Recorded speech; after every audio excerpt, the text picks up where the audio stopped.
wabarakatuh. Waalaikumsalam warahmatullahi wabarakatuh, Pak. Waalaikumsalam warahmatullahi Waalaikumsalam. pagi, Pak. Oke, selamat pagi semuanya. Alhamdulillah, Pagi, Pak. di pagi hari ini kita dapat ketemu lagi ya di minggu kedua. Jauh perkuliahan ini berjalan selama 14 pertemuan. 7 pertemuan, terus pertemuan 8 UTS, terus dilanjutkan pertemuan ke-15, 16-nya UAS. Nggak lama sih sebenarnya. Jadi kalau pengen ingin fokus di topik image processing ya, pengolahan citra, sebenarnya kalau mengandalkan perkuliahan satu semester kayaknya nggak cukup. Kalian harus mengembangkannya sendiri, belajar dari banyak referensi, beli bukunya atau ngikuti tutorial di YouTube ya. Sekarang udah banyak referensi dari YouTube, Google, dan lain-lain. Kalian bisa kembangkan lagi dari sana. Karena ini sangat luas ya materi pengolahan citra. Jadi di mata kuliah ini mungkin akan hanya dasar-dasarnya saja dari pengolahan citra ya. Di pertemuan kedua ini saya bahas tentang tahapan pengolahan citra. Tahapan awal dan pengenalan tentang bagaimana citra itu dibentuk ya. Sehingga ngerti atau paham apa sih yang dimaksud dengan citra digital itu. Apa bedanya citra digital dengan citra analog seperti itu. Untuk pertemuan kedua ini langsung ada tugas menampilkan gambar. Jadi tadi sudah saya buat schedule untuk semua anggota grup WA ya, dapat reminder ya, perkuliahan sama link materi hari ini, link untuk melihat rekaman perkuliahannya, sama link untuk pengumpulan tugasnya.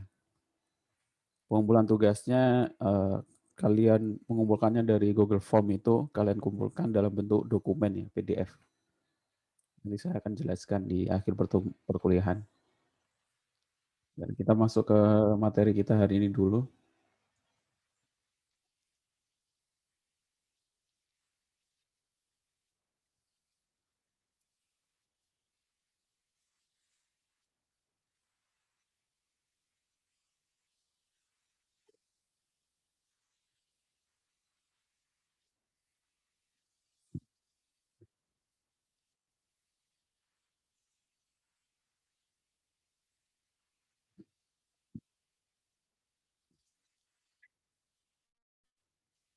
Tiga bidang yang berkaitan dengan pemrosesan citra digital.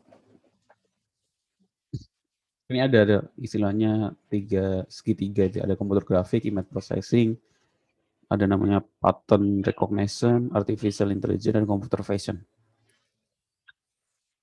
Dan semuanya itu masuk ke dalam pemrosesan citra digital. Apa yang bisa kita lakukan dalam topik image processing itu, kita bisa mengambil image processing, manipulasi, bentuknya itu bisa macam-macam, manipulasi itu bisa memperbaiki citra, restorasi citra, image restoration atau peningkatan citra, image enhancement, memperbaiki gambar citra. Terus ada image analis, terus ada image coding atau communication. Ada level-level pengolahan citra, maksudnya itu bentuknya apa saja sih dalam proses pengolahan citra itu. Ada level image processing, inputnya image, outputnya image juga, terus image analis, inputnya image, outputnya measurement ya, atau ukuran, mengukur sesuatu gitu ya. Terus ada image understanding, inputnya image, outputnya simbolik deskripsi, atau komputer grafik dari simbolik deskripsi, atau perbalikannya dari simbolik deskripsi ke sebuah gambar. Ini lanjutan dari minggu pertama mungkin apa saja bidang yang termasuk dalam image processing itu, yang implementasinya dalam image processing. Ada astronomi. Astronomi itu dalam dunia satelit itu semuanya mengandalkan image processing ya. Bagaimana sebuah satelit seperti Google Map itu bagaimana membaca jalan dan membaca suatu daerah itu kan nggak manual ya. Jadi dia ngambil foto dari atas, deteksi bentuk jalan, terus kan hampir semua bentuk jalan di bumi itu kan dipetakan dengan Google Image ya. Dan itu berjalan bertahun-tahun. Walaupun ada beberapa jalan mungkin yang nggak terdeteksi karena mungkin gambarnya dari atas itu atau jalannya kecil gitu ya. Tapi itu semua nggak dilakukan manual, tapi dilakukan dengan sistem ya. Membuat sistem yang bisa sebuah gambar, merubah gambar itu menjadi map, terus mendeteksi jalan dan deteksi rumah-rumah gitu ya. Terus ada radiologi. Radiologi itu rongsen ya. Kalau rongsen yang lama itu masih menggunakan film dikasih sinar X-ray terus untuk membaca sebuah tulang gitu ya, apakah tulang itu patah atau enggak. Itu bedanya dengan CT scan. Kalau CT scan itu untuk membaca ada ini apa jaringan lunak ya, entah itu otak dan lain-lain. Organ tubuh yang bentuknya lunak itu menggunakan CT scan. Tapi kalau tulang, apakah tulangnya patah itu menggunakan rongsen. Kalau rongsen dulu harus ininya analognya pakai film ya, tapi sekarang sudah ada rongsen yang digital, jadi nggak harus bawa film kemana-mana. Ada mikroskopi, remote sensing, meteorologi, seismologi, radar, internet, dan lain sebagainya. Autonomous navigation, termasuk juga ini namanya Tesla itu ya, mobil yang bisa berjalan sendiri. Itu juga membaca pakai radar dan membaca gambar. Image processing itu contohnya bagaimana? Contohnya itu kalau kalian lihat di gambar ini, ada istilahnya denoise. Denoise. Kalau noise itu kan gambar yang ada noise-nya. Noise-nya itu ada noise bahasa Indonesianya apa ya? Gangguan nih. Buram. Istilah secara bahasa noise gangguan apa ya? Noise. Sering pakai istilah noise tapi noise itu ya seperti ada gangguan atau ada titik-titik putih ya. Kalau dalam gambar sih gangguan. Kalau dalam suara itu ya noise ada keresak-keresak gitu ya noise. Nah, salah satu bentuk image processing itu bagaimana kita membuat sebuah gambar yang baik noise-nya itu merubahnya menjadi seperti gambar yang lebih bersih gitu ya. Kalau selain orang IT melihat seperti ini, mereka hanya memakai tool ya, perangkat lunak. Nggak tahu cara latar belakangnya bisa merubah gambarnya menjadi bagus itu nggak tahu, nggak berpikiran. Tapi kalau anak IT, kita berpikir bagaimana sebuah gambar yang banyak noise-nya itu dirubah menjadi gambar yang lebih bersih gitu ya, di noise. Itu pakai operasi aritmatika gitu ya, dengan beberapa implementasi coding gitu. Sekarang seperti ini kan pakai Photoshop atau pakai aplikasi filter, aplikasi editing foto itu tinggal klik-klik jadi ya. Tapi kalau anak IT kita harus buat programnya, baca data gambarnya, terus perbaikannya pakai metode apa sehingga kita bisa paham cara kerjanya sistem itu bagaimana. Salah satu itu bentuk image processing di noise. Contoh yang lain adalah image enhancement. Nah, ini salah satu. Sebenarnya ini bentuk kalau kalian topik skripsi atau tugas akhir itu nggak cuma buat aplikasi, buat sistem informasi, sistem pendukung keputusan. Ada juga kalian bisa ambil topik tentang image processing ya. Contohnya memperbaiki citra gitu ya. Kalau ini terlalu umum gitu ya, citra. Bukan maksudnya kalian pakai studi kasus mungkin citra rongsen diperbaiki atau citra gambar satelit, semoga bisa sehingga orang lain lihatnya lebih bagus gitu. Nah, untuk memperbaiki seperti ini ada metode pengukuran gambar, ada metode pengukuran kualitas gambar. Jadi kalian kalau ingin ngambil topik tentang image enhancement, kalian cari gambar yang agak buram, kalian perbaiki dengan beberapa metode, kalian cari referensi tentang metode perbaikan gambar atau image enhancement gitu ya. Terus kalian sandingkan sebelum perbaikan gambar itu kualitas gambarnya dengan ada metode pengukuran gambar, ada MSA namanya mungkin ada banyak. Mungkin contohnya dalam skala gitu ya. Sebelum perbaikan gambar itu nilainya 5. Terus kita melakukan metode enhancement menjadi nilainya 7. Berarti metode perbaikan gambar itu berhasil gitu. Itu salah satu contoh topik tugas akhir untuk skripsi seperti itu.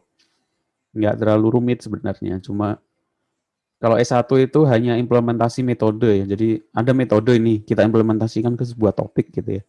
Apakah berhasil atau enggak? Oh, berhasil. Itu saja kalau S1 itu hanya mengimplementasi, membuktikan sebuah metode atau teori.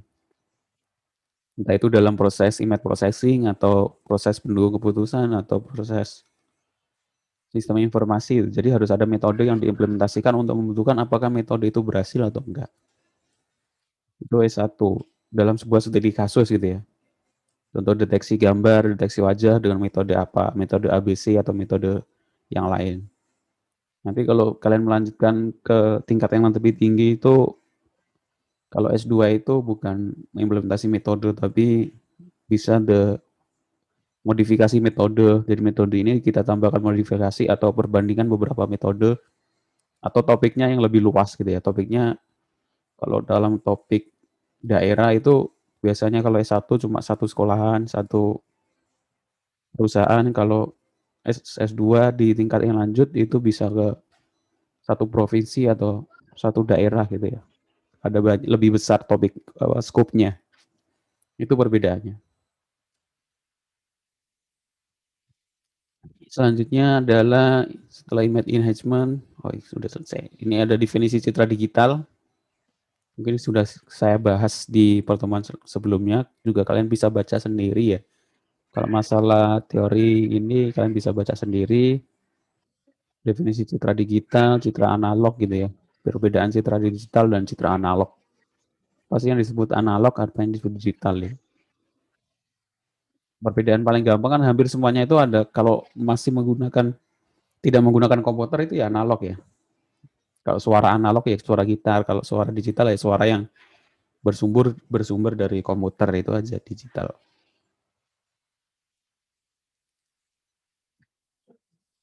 Di dalam citra digital kita mengenal istilahnya sampling dan kuantisasi. Jadi gambar digital itu kan gambar yang dibentuk dari titik-titik ya, atau pixel ya, titik yang paling kecil gitu ya. Nah, pixelnya itu bisa terdiri dari 1 bit atau 8 bit atau 24 bit. Kalau dia terdiri hanya 1 bit atau 8 bit, dia akan bentuknya kurang bagus ya, kurang halus gitu ya. Contohnya kayak game Minecraft itu kan game-game yang 8 bit ya. Jadi kotak-kotak seperti itu.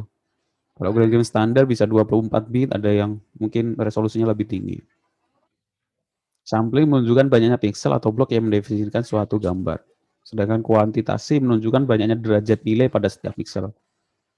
Jadi kalau sampling itu menunjukkan banyaknya piksel untuk mendefinisikan suatu gambar, kalau kuantitasi derajat nilai pada setiap piksel. Ada yang 1 bit, itu contohnya black and white ya. Black and white itu 1 bit karena satu pixel itu terdiri cuma 1 bit. Kalau nggak 1 ya 0, kalau nggak hitam ya putih. Artinya menjadi black white. Terus grayscale itu 8 bit. 8 bit itu 0, 1, 2, 3, sampai 8 gitu ya. Itu istilahnya. Jadi ada gradasinya, grayscale dari paling hitam sampai paling putih atau abu-abu. Nah, kalau true color itu 24 bit, true color.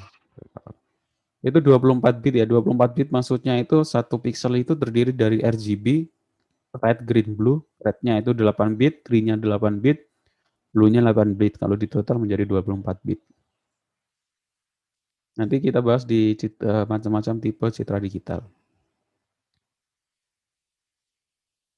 Nah, pengolahan citra digital itu merupakan proses yang diterapkan pada suatu citra digital untuk menghasilkan citra digital baru. Nah, operasi dalam pengolahan citra digital itu ada banyak macam operasinya atau prosesnya itu ya. Ada operasi titik, ada operasi global, operasi temporal atau berbasis bingkai, operasi geometri, ada operasi banyak titik, dan operasi morfologi. Maksudnya sebuah gambar itu kan terdiri dari piksel, terus piksel-piksel itu kita proses gitu, entah itu dari perkalian, antar titik, dan lain sebagainya.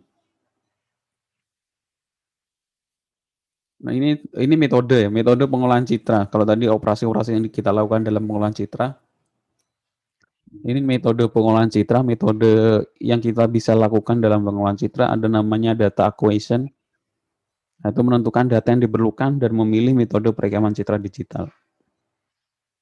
Terus ada namanya image processing atau pengolahan citra tingkat awal, seperti contohnya meningkatkan kontras. Ini biasanya kalau kita lakukan di Photoshop itu bisa edit standar itu kan ada meningkatkan kontras, menghilangkan gangguan, atau tadi menghilangkan noise, geometrik, radiometrik, menentukan bagian citra yang akan diobservasi dan lain sebagainya.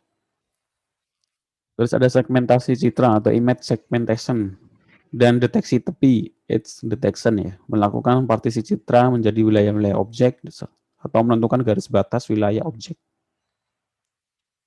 Dari segmentasi citra itu sebenarnya kita ingin deteksi sebuah buah itu bagus atau enggak ya. Jadi sebenarnya kita buat aplikasi mendeteksi kualitas buah gitu ya, atau kualitas apapun itu. Biasanya kan kita deteksi mencari kalau buah itu mencari yang bentuknya coklat gitu ya, berwarna coklat itu menunjukkan bahwa agak busuk. Nah, itu biasanya segmentasi. Jadi mencari bagian-bagian dari partisi citra itu yang menunjukkan kualitasnya. Terus ada seleksi dan ekstraksi ciri.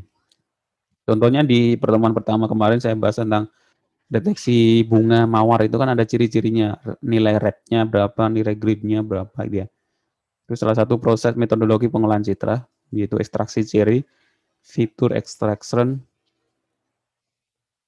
memilih informasi kuantitasi dari ciri yang ada. Jadi kalau kita membedakan kucing dengan anjing kan bisa dengan dilihat ya, kucing itu bunyinya apa, anjing bunyinya apa. Kalau membedakan gambar bunga itu kan nggak bisa. Paling bedakannya dengan gambar warnanya ya, red, green, blue-nya gitu ya. Jadi aplikasi itu membaca ciri itu maksudnya membedakan dari satu gambar ke gambar lain. Ekstraksi ciri. Terus ada interpretasi image interpretation. Contohnya itu memberikan arti pada objek yang sudah berhasil dikenali. Contohnya ada aplikasi deteksi penyakit tumor, ya. Biasanya tumor atau deteksi COVID yang lagi ramai sekarang itu kan dilihat dari gambar rongsen paru-parunya ya. Kalau semakin titik putih-putihnya itu banyak, menandakan bahwa ada kemungkinan terkena COVID gitu ya. Jadi membuat sistem yang bisa mendeteksi itu putih-putih dalam gambar sebuah rongsen paru gitu ya pasien COVID. Contohnya seperti itu. Terus yang kedua penyusunan basis pengetahuan. Jadi dalam metode pengolahan citra itu kita juga butuh menyusun basis pengetahuan. Contohnya adalah kalau kita ingin mendeteksi sebuah gambar atau mendeteksi sebuah kendaraan gitu kan, aplikasi juga harus punya basis pengetahuan gambar-gambar kendaraan sebelumnya untuk mendeteksi gambar yang ada. Sama seperti fingerprint gitu ya. Kalau kalian pengen menggunakan fingerprint dalam handphone kalian kan kalian harus daftarkan dulu fingerprint kalian ya. Kalau tempelkan berkali-kali untuk dibaca, dijadikan sebagai basis pengetahuan. Jadi nanti kalau ada inputan fingerprint, sistem bisa membaca. Itu namanya basis pengetahuan.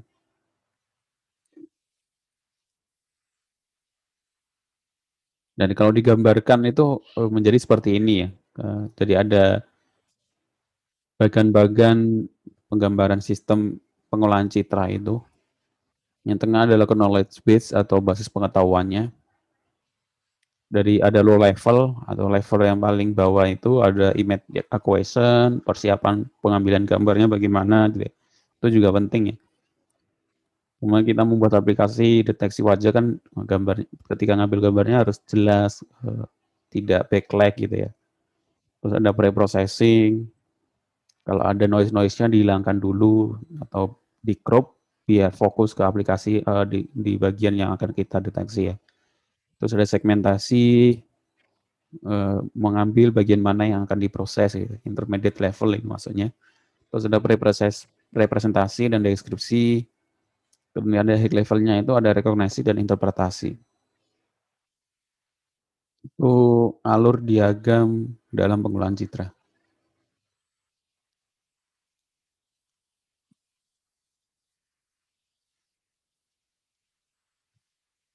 Nah, matrix representation itu kan di sini ada nggak baik gini, di level keempat itu ada representasi dan deskripsi ya. Representasi itu maksudnya sebuah gambar itu sistem membacanya metriknya itu ya. Jadi sebuah gambar kan terdiri dari banyak metrik nilai-nilai gitu. Jadi sistem nggak bisa baca gambarnya, bukan manusia yang punya mata ya, tapi dia baca nilai-nilai yang ada dalam gambar tersebut. Apakah itu RGB atau black and white atau grayscale atau 1 bit, 8 bit atau 24 bit. Terus sistem juga bisa membaca image resolution ya, image resolution. Resolusi.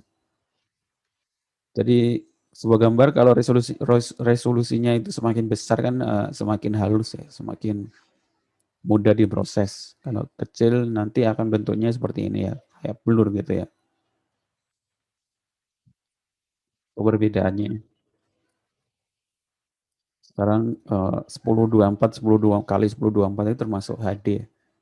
Jadi kalau full HD itu 1200 atau berapa, nanti 4K itu lebih dari berapa 4K itu saya lupa. Itu istilah dalam, biasanya kalau kita pengen beli TV atau beli monitor gitu ya, itu ada istilahnya resolusi gambarnya. Semakin besar pixelnya, gambar atau kualitasnya akan semakin bagus. Terus ada image analysis, edge detection untuk deteksi tepi gitu ya. Jadi sistem bisa mendeteksi perbedaan suatu gambar atau tepi untuk proses ke selanjutnya. Jadi untuk kebutuhan proses semua kita pengen sistem bisa membedakan mana yang gedung, mana yang jendela kan. Pertama kita ubah dulu ke black and white seperti ini untuk kita deteksi tepinya. Terus kita cari yang bentuknya persegi panjang ya, itu otomatis jendela atau pintu. Prosesnya seperti itu. Pada image analysis bentuknya face detection, yaitu sebagai kita buat aplikasi bagaimana membaca, sistem bisa membaca mana yang wajah, mana yang bukan ya. Biasanya ini kalau kalian pernah lihat di berita itu di beberapa negara itu CCTV-nya sudah bisa deteksi wajah ya. Jadi CCTV-nya terhubung ke sistem EKTP gitu ya. Jadi nggak cuma deteksi wajah, ini wajah-wajahnya dikotakin terus bisa langsung muncul namanya dan umurnya gitu, entah alamat gitu ya. Bahkan seperti itu secara real time.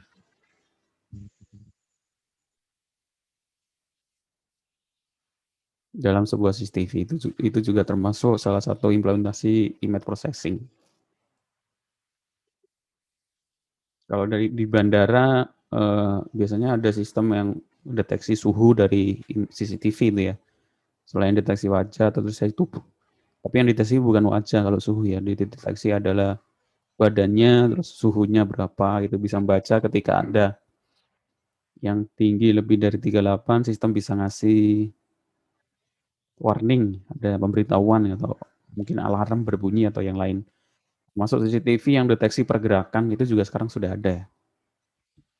Ada CCTV yang nggak bisa deteksi pergerakan gitu ya, hanya ya CCTV saja ngerekam apa adanya, tapi ada juga yang sudah di-include ditambahkan aplikasi untuk deteksi gerakan. Jadi ketika ada gerakan dia ngerekam atau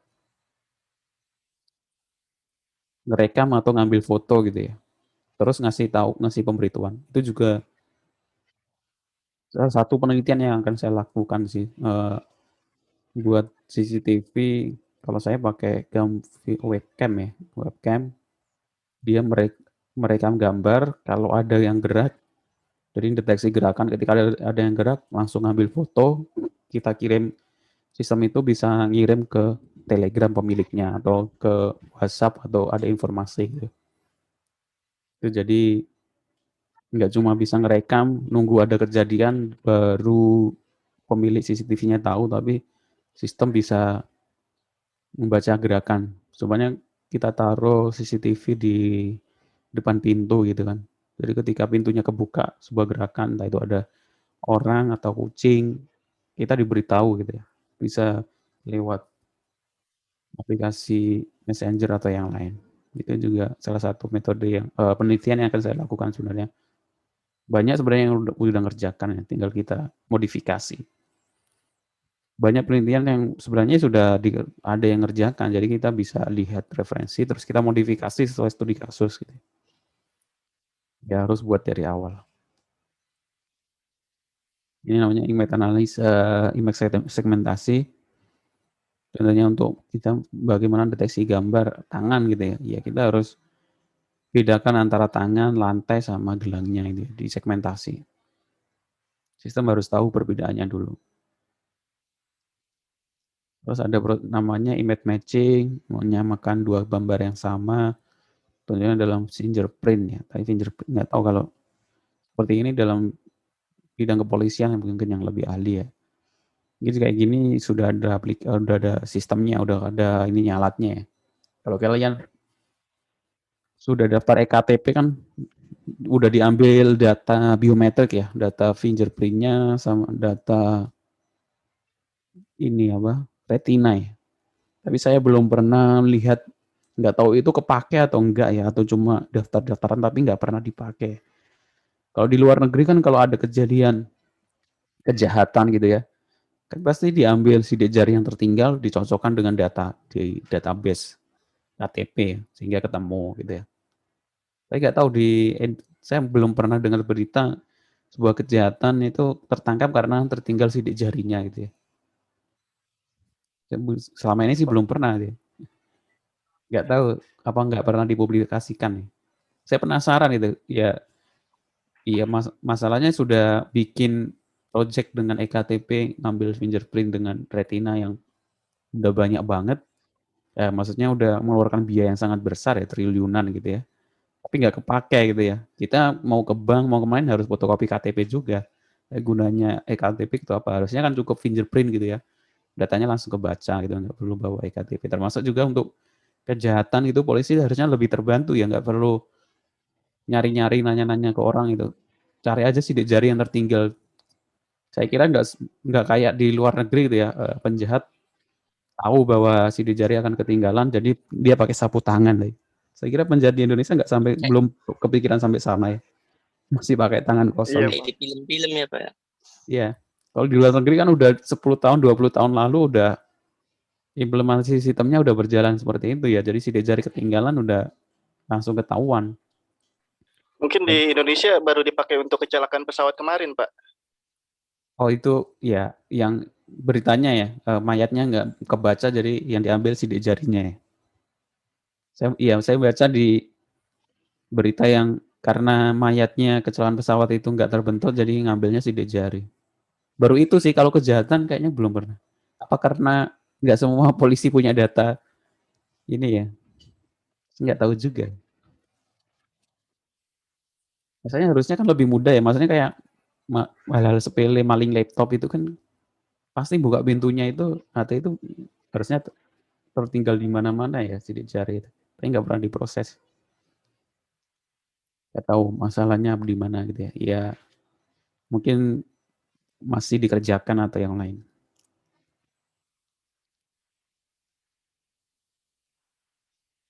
Terus ada tipe dasar citra digital. Gambar-gambar citra digital itu ada beberapa macam gitu ya. Ini biasanya untuk pemrosesan dari aplikasi yang akan kita buat gitu. Dari citra gambar ini dirubah ke bentuk yang lain. Yang pertama citra digital bertipe biner. Biner itu ya cuma 1 bit itu ya. Kalau nggak 1 ya 0. Jadi kita bisa convert sebuah gambar menjadi citra gambar biner, nanti akan bentuknya seperti ini. Seperti direksi tepi tadi ya. Isinya kalau 1 pixel isinya cuma kalau nggak 1 ya 0. Terus ada tipe gambar citra bertipe grayscale. Grayscale itu 8 bit. 8 bit itu dari 0 sampai 255 ya. 0 itu paling hitam, 255 paling putih. Jadi di sini ada metrik. Isinya dari 0 sampai 255. Terus ada tipe gambar RGB. Tadi kan setiap pixelnya itu hanya terdiri dari 1 metrik gitu ya. Ada 1 bit, ini 8 bit, 0 sampai 255.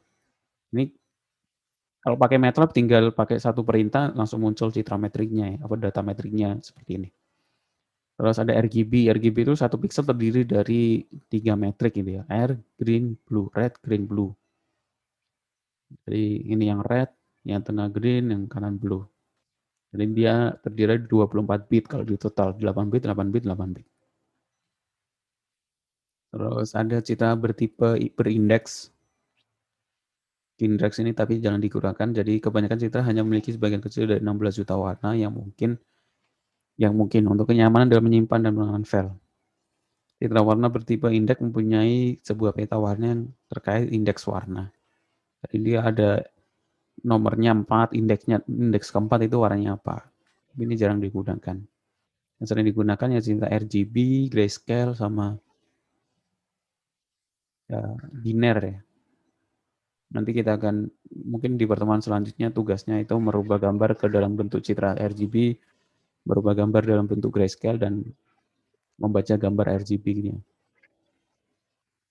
Sekarang kita masuk ke MATLAB. Saya ngasih contohnya MATLAB ya.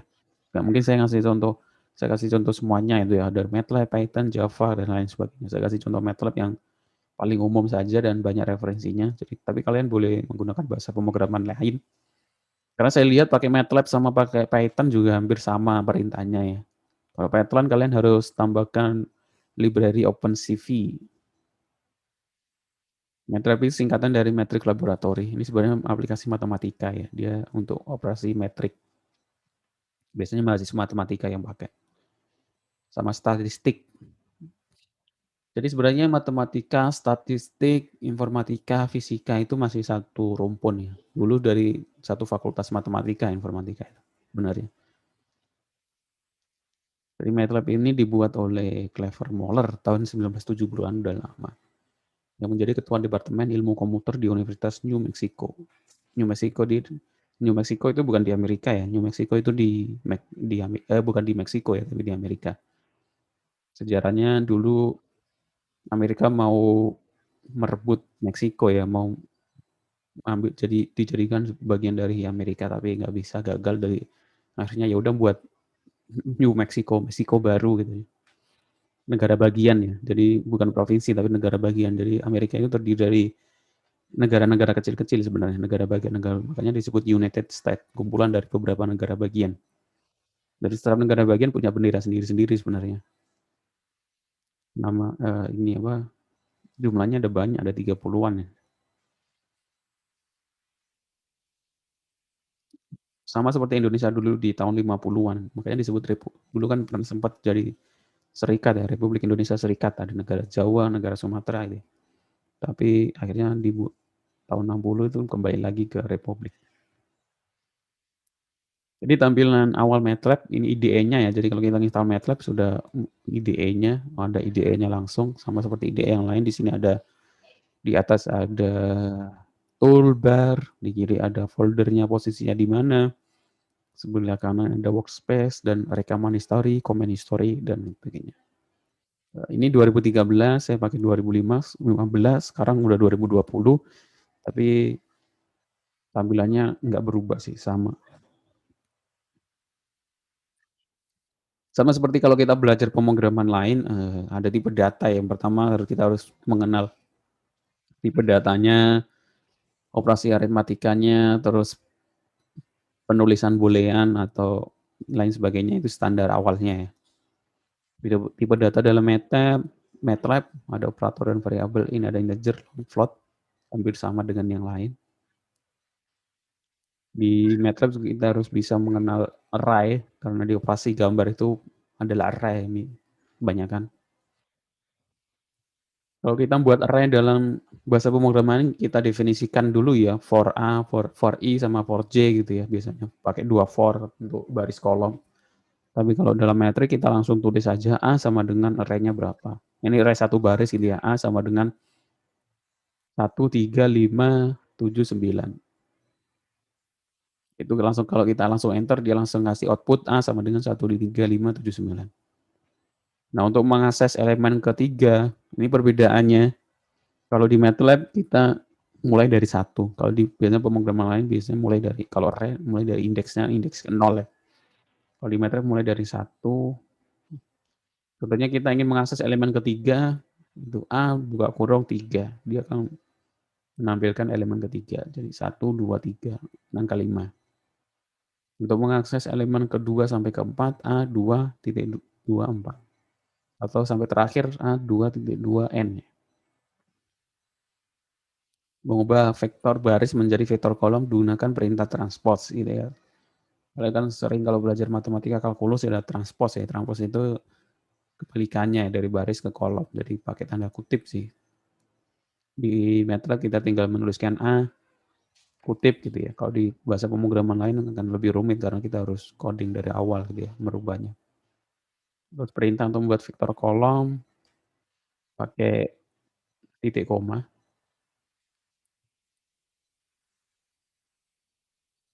Nah, ini untuk membuat matriks berukuran 2 kali 2 atau 2 kali 4 dan lain sebagainya itu pakai titik koma. Contohnya sebenarnya matriks berukuran 2 kali 2 X sama dengan 1, 2, titik koma, 3, 4. Dia akan menampilkan langsung bentuk matriksnya seperti ini.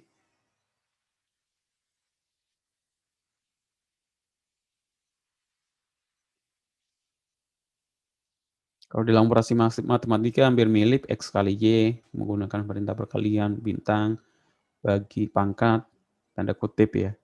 Pembagian kanan dibagi. Nah, kita bisa membagi matriks dan mengkalikan itu dengan langsung dengan variabelnya ya. Saya kasih contoh, saya share screen dulu. Saya buka dulu matriks saya.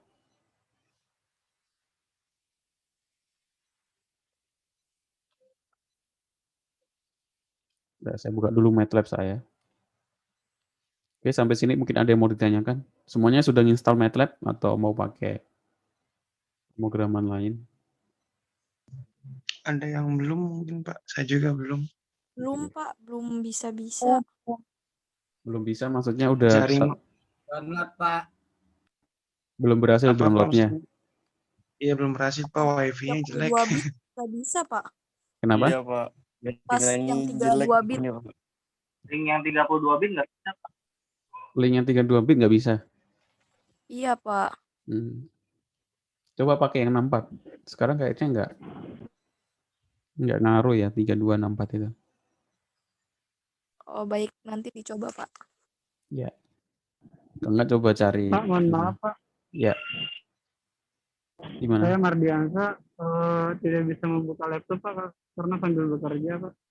Oh iya nggak apa-apa. Bukannya nanti ya kalau sambil ngerjakan tugasnya. Ya baik Pak. Oke, masih loading MATLAB-nya, nggak kebuka ya. Saya bahas tugasnya dulu sekalian. Sekarang tugas awalnya, tugas kedua ya. Saya lanjutkan. Oh ini udah kebuka. Sekarang untuk menampilkan gambar bagaimana?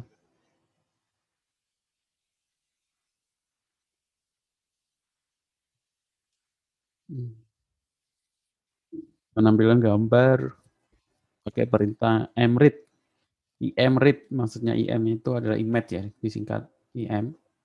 Read itu membaca, jadi imread nama file titik koma. Kita masukkan ke dalam variabel A. Ini berarti gambar sudah kita simpan di variabel A ya. Nama file ini sama kalau filenya dalam satu folder sama ya. Kalau kita ngakses sebuah file dalam satu folder ya nama filenya langsung, tapi kalau dari folder lain yang kita jelaskan posisi filenya di mana, di D, folder apa gitu ya. Ya, untuk menampilkan gambar cukup pakai perintah image_show atau imshow. Jadi mudah diingat ya. So itu kan menampilkan image_show buka kurung tutup kurung. Nama variabel tutup titik koma. Contohnya supaya di sini ada gambar contoh JPG image reads kita masukkan ke variabel A, terus image_show A. Nanti akan menampilkan gambar. Contohnya seperti ini. Ini ada gambar contoh dari JPG. Kita tampilkan dengan image_show nanti akan muncul. Menampilkan gambar seperti ini. Nah, bentar. Ini IDE-nya ya. Di sini kita nulis codingannya. Ini nama foldernya kita sesuaikan folder tempat kita taruh file gitu ya, disesuaikan dulu. Saya taruh di 2019. Ini ada contoh JPG. Contohnya saya tulis A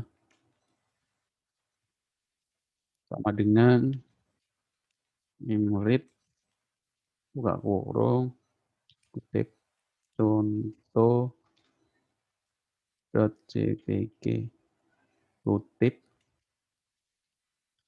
kurung titik koma ya. Untuk menampilkannya image show di Python juga mirip ya. Ini case sensitif ya, huruf besar, huruf kecil dibedakan. Jadi kalau A-nya besar ya kita harus menggunakan A besar. Di Python juga hampir mirip. Kalau kalian menggunakan OpenCV juga pakai image read cuma image show. Kita enter. Karena aplikasinya agak berat, tadi ada delay berapa menit untuk muncul gambarnya.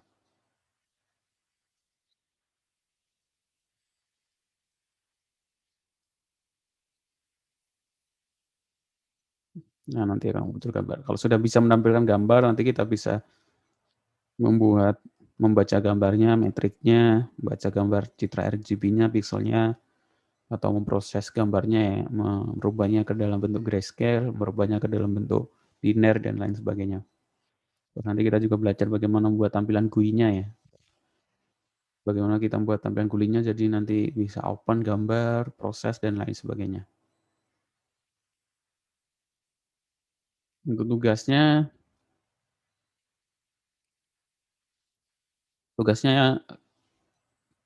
awal-awal ini masih mudah dulu ya. Pelan-pelan dulu dengan MATLAB saya tambahkan atau Python atau yang lain sebagainya. Kalau mau pakai Java juga bisa. Buat array berdimensi 1 yang berisi NIM masing-masing. Isinya NIM masing-masing ya.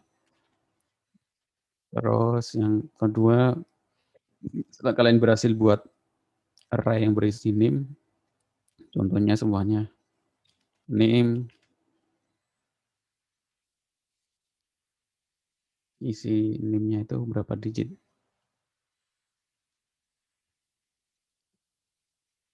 Sama dengan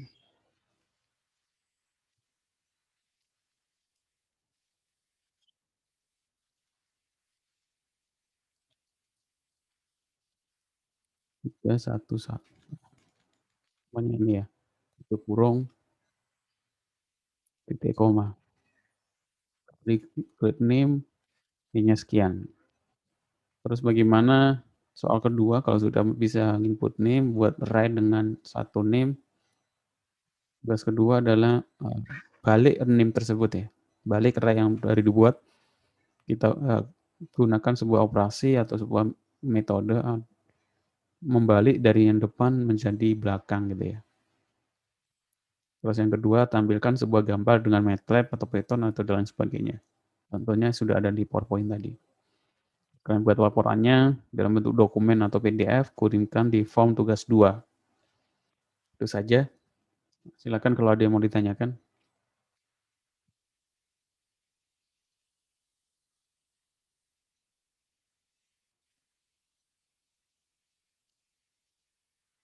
Untuk tugasnya? Izin bertanya, Pak.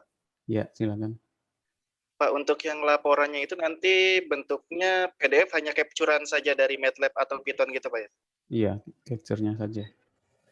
Karena NIM-nya kan NIM masing-masing ya, jadi nggak bisa kalian kerjakan tugas ngambil dari tugasnya orang lain karena NIM-nya beda. Gambarnya juga jangan sampai masa ada yang gambarnya bersama sih. Gambar ada banyak gitu ya, masa sampai sama. Itu saja. Oke, ada lagi yang mau ditanyakan? Mohon maaf Pak, bisa lihat itunya tugasnya Pak. Oh, lihat tugasnya. Buat array isinya NIM gitu ya. Terus NIM-nya dibalik. Terus tampilkan gambar, itu saja. Bisa pakai MATLAB, bisa pakai yang lain. Kalau mau pakai Python juga boleh. Python itu hampir Mirip ya. Show image in pattern.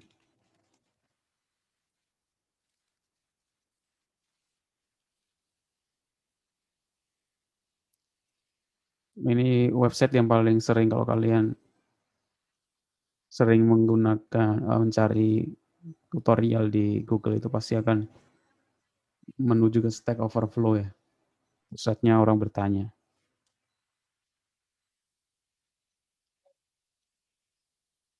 Yang hampir sama sih di sini. Jadi kita harus import dulu. Ini pakai Matplotlib bukan pakai OpenCV. Pakai IMRead juga. Pakai MSO juga. Tapi ini ada pakai jadi kalau pakai Python itu kita harus import library ya. Kita pakai perintah pip install dulu. Yang pakai Pylab ini ada banyak. Ada CV2, ada Matplotlib. Kita cari yang paling sering dipakai ya OpenCV. Nah, ini sudah ada tutorial. OpenCV karena di situ udah ada banyak library untuk operasi citra, image processing ya. Bahkan deteksi kendaraan itu juga sudah pakai OpenCV, kita sudah tinggal pakai. Ini IMSO sama IMSO, WetKey, ada perintah tunggunya juga. Kalian bisa coba-coba. Kalau mau pakai Python juga nggak apa-apa, perlu download giga-giga. Nanti tampilannya seperti ini, hampir sama. Tapi agak panjang ya perintahnya. Kalau MATLAB tinggal nggak perlu karena semuanya sudah masuk. Jadi ini contohnya import numpy as np CV2 from Matplotlib import pilot as Pak, mohon plt. maaf Pak. Iya sih. Gimana?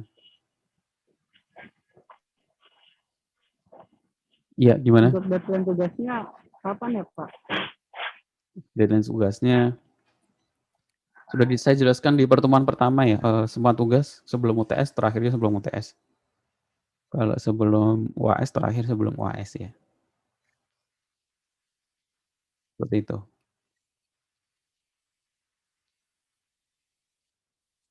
Ini merubah gambar jadi grayscale ini. Ini gambar berwarna jadi grayscale itu pakai Messi JPG, 0.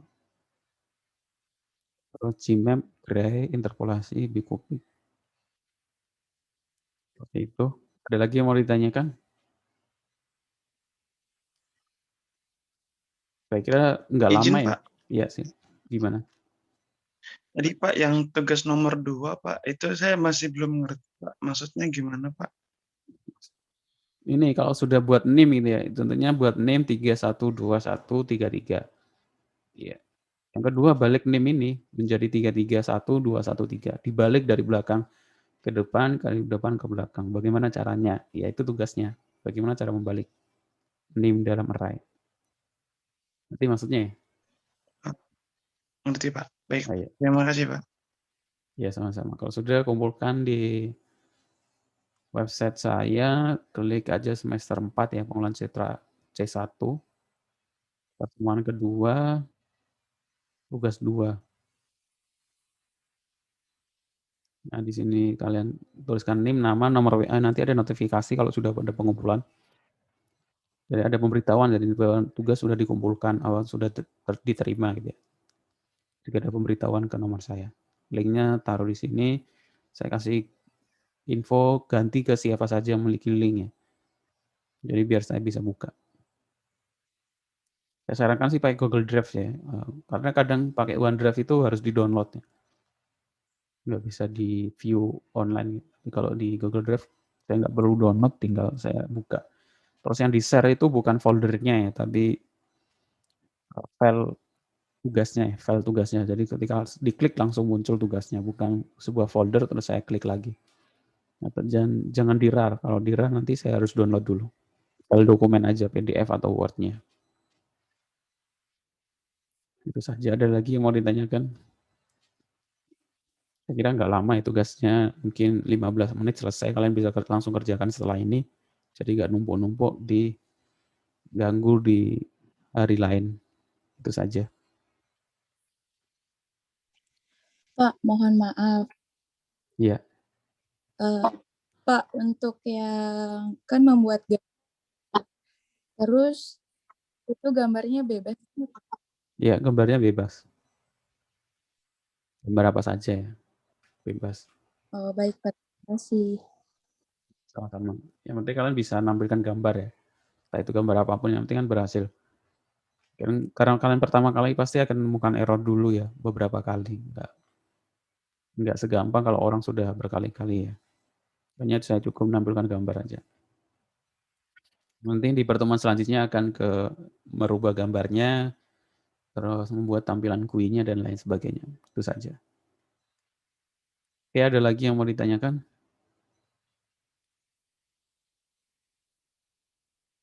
Kalau nggak ada, saya cukupkan ya sampai di sini.